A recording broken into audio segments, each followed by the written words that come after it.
Okay, good morning. It's lovely to be back here in the Torah Way. Share with you, I hope everyone's got a handout. Fascinating topic. It's entitled Setting Traps for Students and for Employees. And it is, we always try and find a connection to this, to the week's Parsha. In this week's Parsha, Parshas Vayetze, you have the paragon of an honest employee. Yaakov Avinu works for Lavan for 20 years, and despite working for someone who tries to cheat him and is a crook, Yaakov shows us as an example of how to be an honest employee. And therefore, we're going to discuss today, it's a good segue into talking about a topic where you have an employee who perhaps is not honest. Many years ago in school, I remember a young lady came to me and said she had an interesting situation at home. They suspected, and everyone's got their own stories, but they suspected that the cleaner was stealing from the home. And in particular, the mother noticed some of her dresses were missing. So they put up a webcam in front of the camera. The father was at work, the mother was at work, and there was a little screen in the corner of their computer at work, at both of their places of work, and they watched, and a few days later, sure enough, the wife calls the husband and says, quickly, go and have a look at the screen, turn on, make sure it's on. And it turned out that she opened the cupboard, this cleaner, and she took out a dress and she put it, stood in front of the mirror just to see that it looked nice on her, and she folded it up, put it in her bag. So when that student asked me, is that okay, with any problems? I didn't see any particular problem with that. But what about other situations? What about if you suspect your cleaner is taking things from you, could you leave some money, a £20 note, a $50 bill, could you leave it out, that as if you sort of mislaid it and you mark it up and that you know which one is yours, and then you give her $50 and £50 and she gives you change, and sure enough the change she gives you is the £20 note that you left out that she's taken from you. Are you allowed to put a trap out for an employee? And what about a child? You want to know if your child has Yirah Shamayim. Are you allowed to put a trap out? Now what's the problem? The problem is lifnei iver, because you are tempting that person to steal.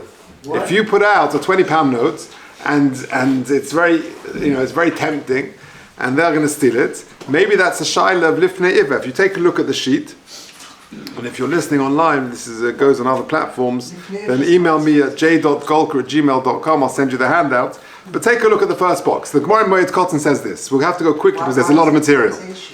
Sorry? Let's have a look. Look at this. Amda debei Rabbi chazisa lahu gavra. The maidservant of Rabbi saw a certain person. He was beating his older son. She said that person, that father, should be put in chayrim. Why? Says Rashi, to kiven the gadol because the child might hit back at the father. And the father's caused the child to hit him back, violating kibbud av ve'im, and therefore you're over lifnei iver. So too, if you're leaving some money out, you're tempting the person to steal, that's a shaila of lifnei iver. Now look at this, there's an amazing makar. The Gemara says in Kiddushin Lamed Beis Amud Aleph, this is the second box on the page. Rav Huna kara shiroi ba'anpei rabba berei. Rav Huna wanted to test his son to see if his son had Yirah Shamayim, where he's holding. So he went to his son's cupboard and he said, tell me, is this your favorite Shabbos jacket? Is this your favorite Shabbos tie? And the kid said, yeah.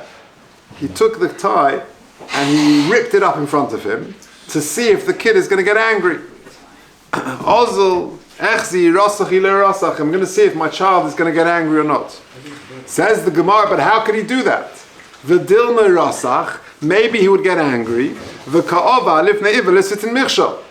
If the child gets angry and starts screaming and kicking back at his father for destroying his Shabbos clothes, he'll be over he'll violate the kibbud av ve'im and he'll get angry.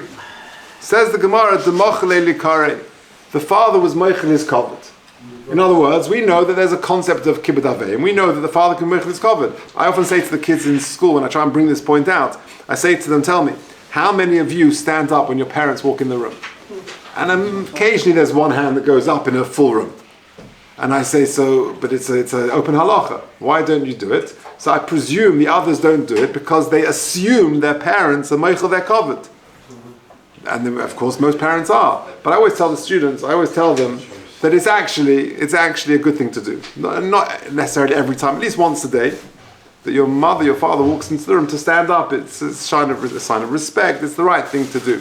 And by the way, they should always check their parents are meichel their kavod, because it's a mitzvah to stand up. Anyway, so says the Gemara in Kiddushin that he took his sons. He wanted to check if the son is going to get angry. He ripped up his Shabbos clothes in front of him.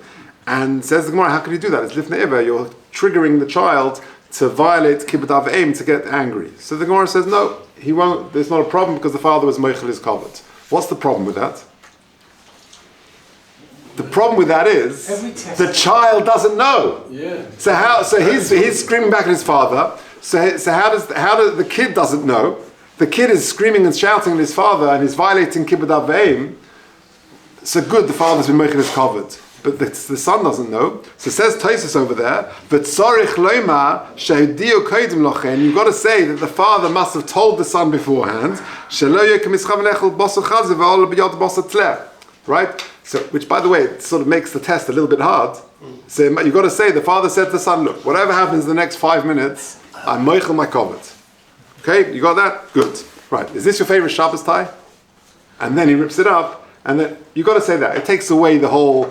The sort of the power of the test a little bit, but that's what he says. Now, what does Tosfos say? Tosfos says, I'll prove it to you, because otherwise you've got a problem of a Gemara at the end of Kiddushin of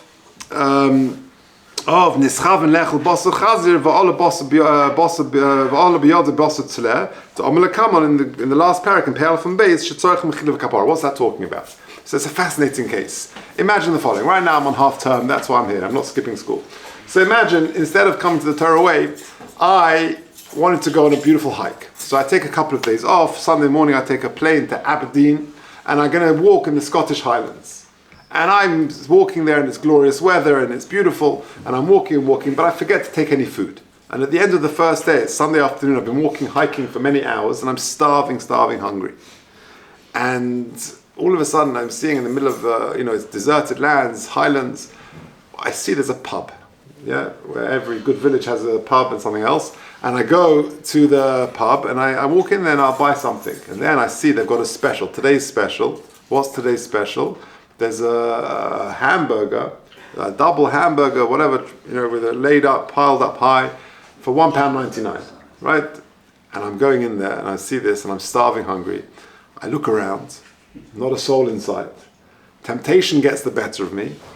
If ever there was a time, no one's going to know. I put my baseball cap on, and that was some of my Hechsher stempel, and then the sunglasses, and collar up, and then I order the special, and I'm sitting there in the corner, and I'm chomping into this hamburger. Halfway through, a guy comes out with a long beard from behind the counter, and he looks at me because you can always tell. Shalom Aleichem, he says to me. Welcome to our new Chabad house, and I hope you're enjoying this Big Mac because it's glat kosher. Glat kosher. So have I been over an Aveira? How do they look at that in heaven? Have I been over an Aveira when I'm chomping through what I think is Chazar Treif, and actually it turns out it's glat kosher? What's the halacha? So the Gemara says in the end of Kiddushin, and this is what Tosfos is quoting, look at this, I intend to eat treif, but it turns out that it's kosher. I need the mechila. I think I'm eating treif. It turns out that it's kosher. I need the mechila kapara. You're going to ask me that the Gemara says in the end of Kiddushin also that if a person has the intention to do a mitzvah but doesn't fulfill it, for example, after this year I'm going to go and help an old lady to go and do her shopping. I knock on her door and she says, "Oh, that's very kind of you, but don't worry, someone did it for me yesterday." But since I intended to do it, HaKadosh Baruch Hu is mitzaref machshava l'maisa, and therefore I'm going to get the mitzvah. But if I intended to do an aveira, I was going to go across to the old lady and steal and mug and whatever and steal her purse, and the door's locked and she's out and I can't do it. HaKadosh Baruch Hu doesn't punish me. So how come if you intend to do an Aveira, you don't get punished, but in this situation, I intended to do an Aveira, and yet you're going to get punished? What's the difference? The difference is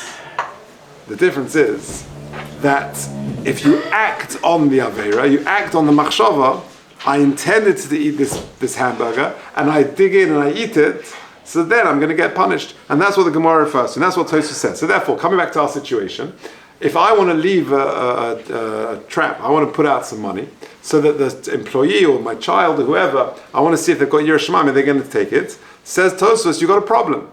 Why? Because it's Lifnei Iver. And then you're encouraging them, you're making it tempting for them to take it. So therefore you've got a problem, L'chera of Lifnei Iver. Now, the Ritva argues. If you take a look at the next box in paragraph 4, the Ritva says, on this Gemara in Kiddushin, he ripped up his son's clothes and he wanted to see if he was getting angry. And then the Gemara says, but he was moichel his covered, and therefore it's not a problem. Says the Ritva, the same kasher as Tosfos, kashali, so what is moichel his covered? The kid didn't know. If you intend to do the Aveira and you act out and then it turns out that it's actually kosher, you've got the Aveira. So it turns out that he was violating Kibbud Avim, he was screaming and shouting at his father, and then it turned out that the father was moichel his covered. So what? You've done the Aveira. Says the Ritva, Ve'efsha, to belav the Lifnei Iver lo sitzin michshol. Maybe Lifnei Iver is different. Why? Pshehu lav koilel. It's a general love.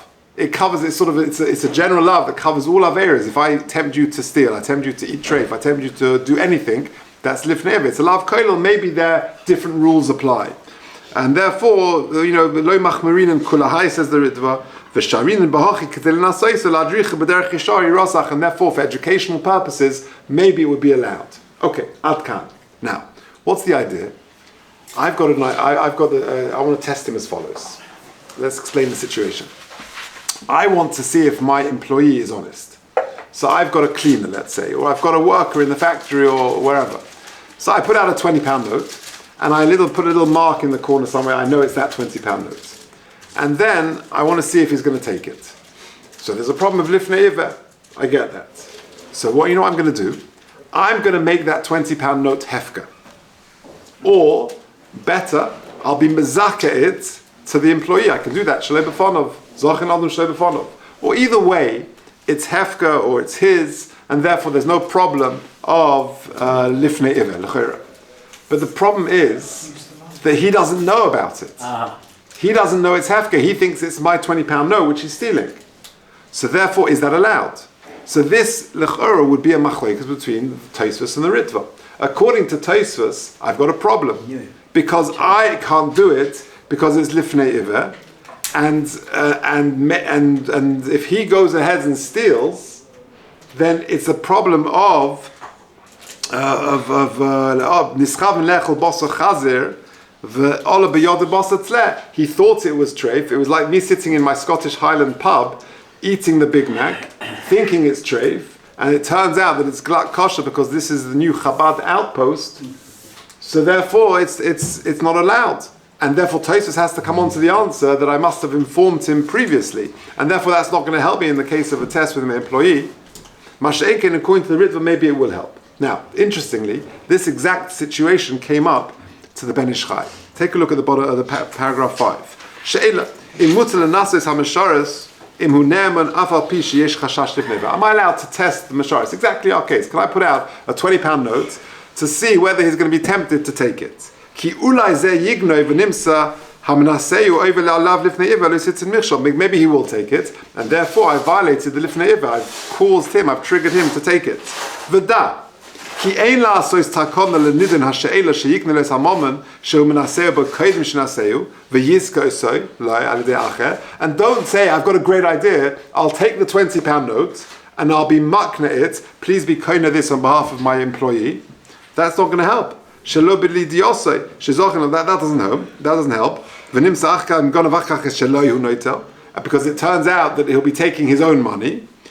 But that doesn't work, says the Ben Ish Chai. Since the guy who steals it doesn't know that it's his, he thinks he's stealing, so it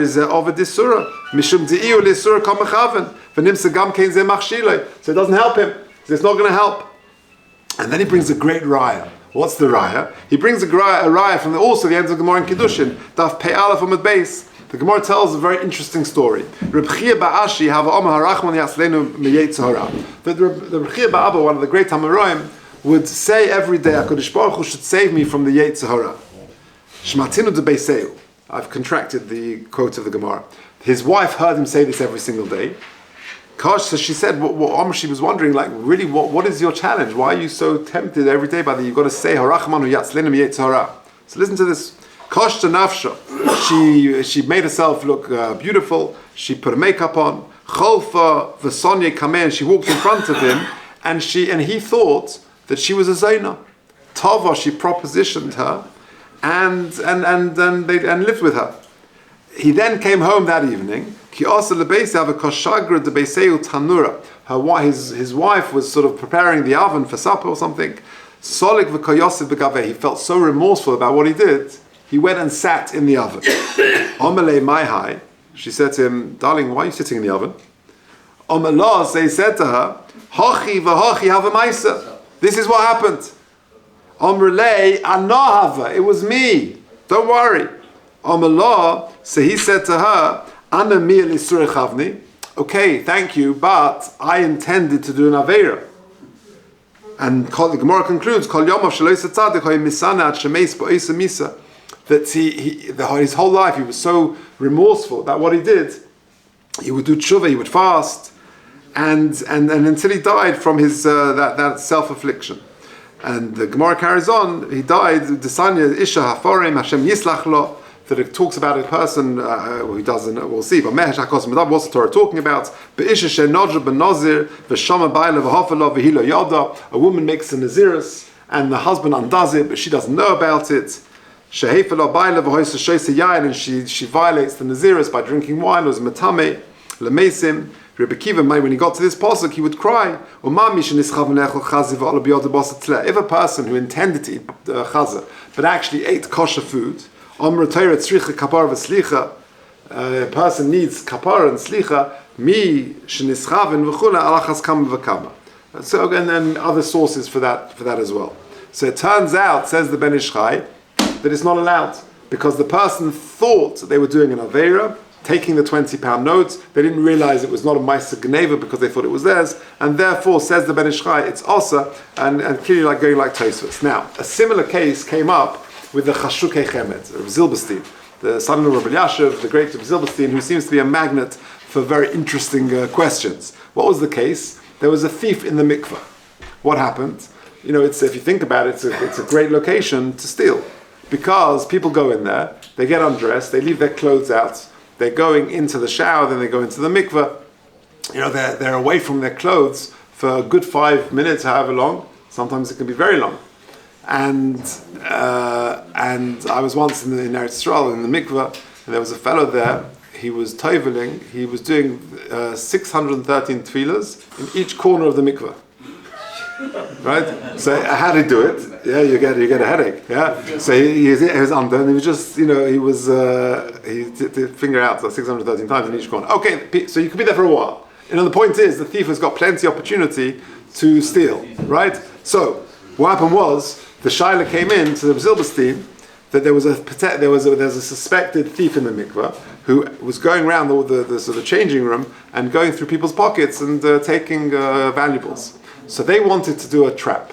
They wanted to leave a wallet, with a 50-pound note marked up, and then they would catch him and they would see that it was him, and that would be it.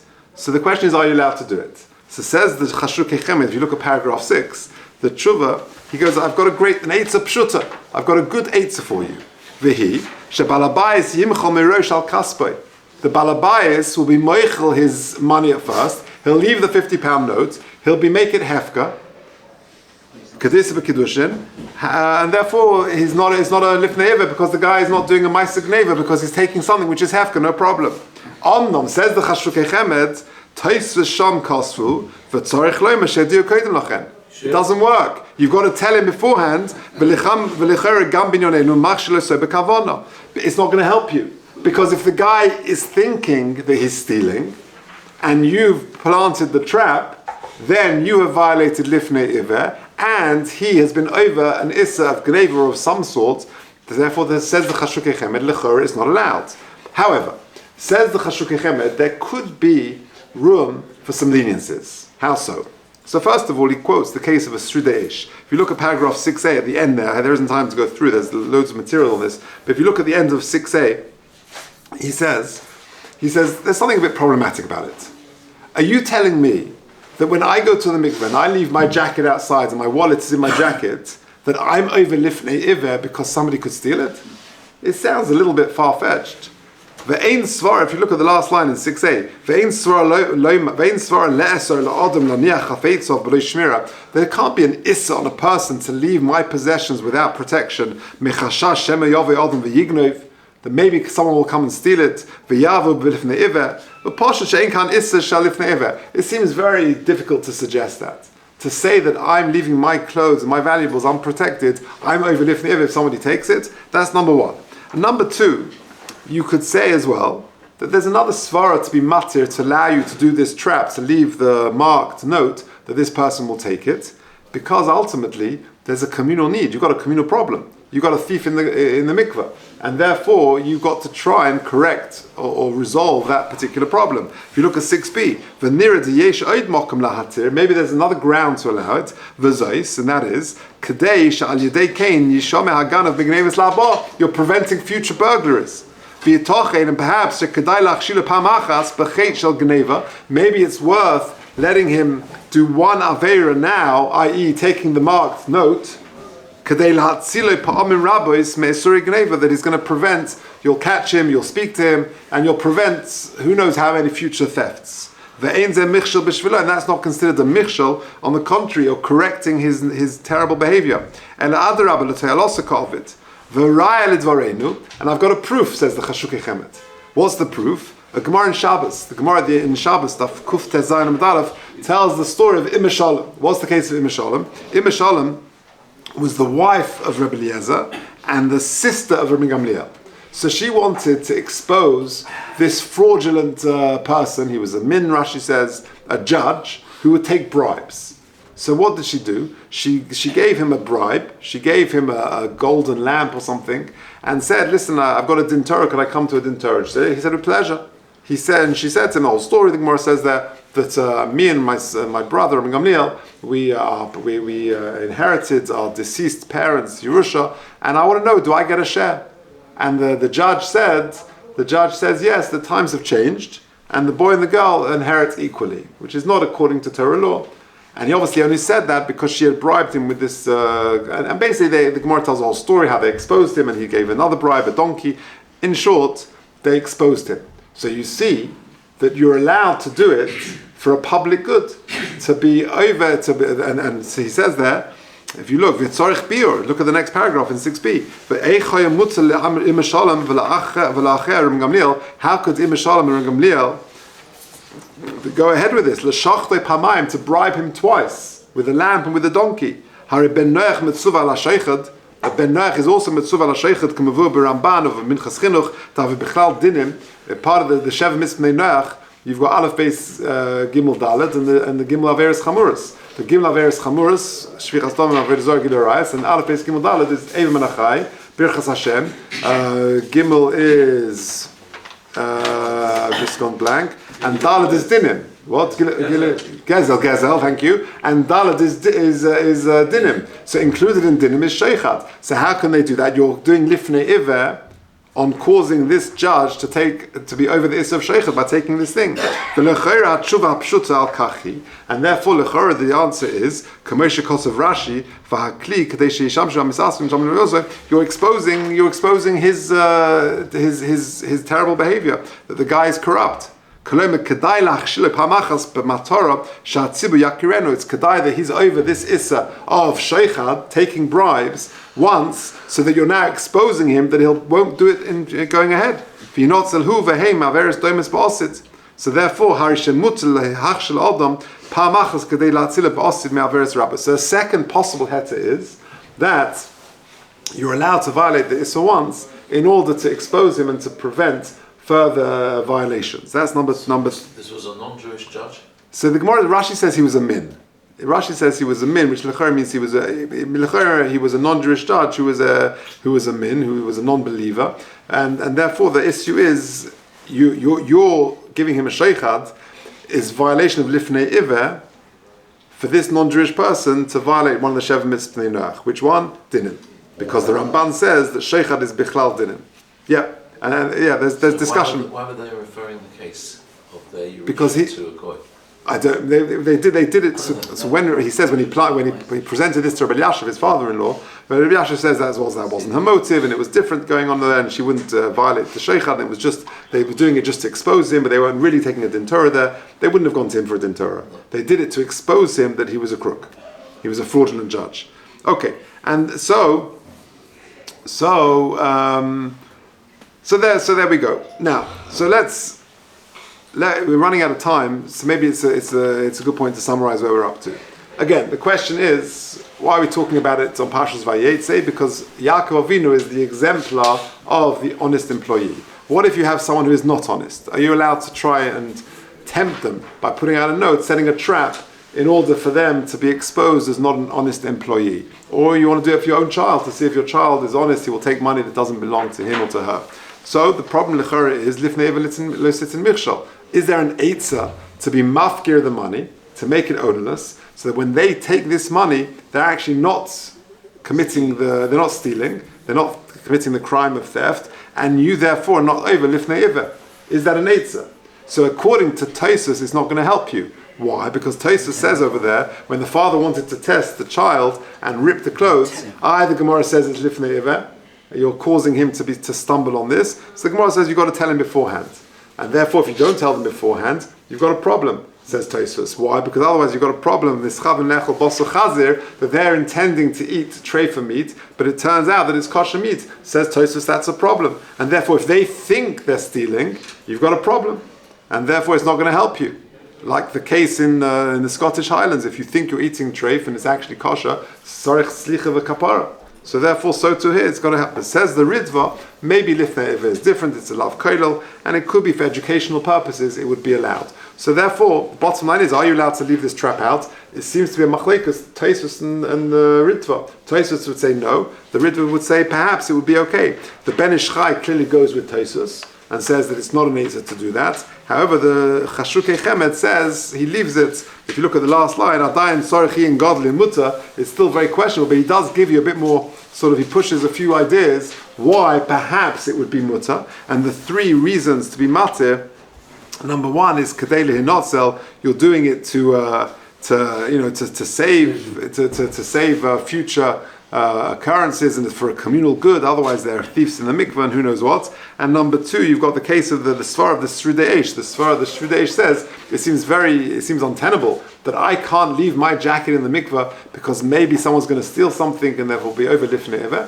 You can be mechalik and say there's a difference between just leaving my jacket in the mikveh and leaving a £20 note in a place where he thinks I've lost it and he might take it. Maybe there's a chiluk between that. And the third case is the case of Imma Shalom, where Rabbi Zilberstein is of the opinion that is a good precedent that you're allowed to expose crooked behavior if it's for a public good, where it's going to save further violations on his point of view, and also for the tzibur, the people, the thief in the mikveh, or corrupt judge, or whatever it may be, you will be allowed to do it. So either way, it's a fascinating topic, and I think it's certainly connected to this week's Edra. But of course, the benchmark is Yaakov Avinu, and he sets the bar of how a person should behave, whether it's an employee, a child, or anybody.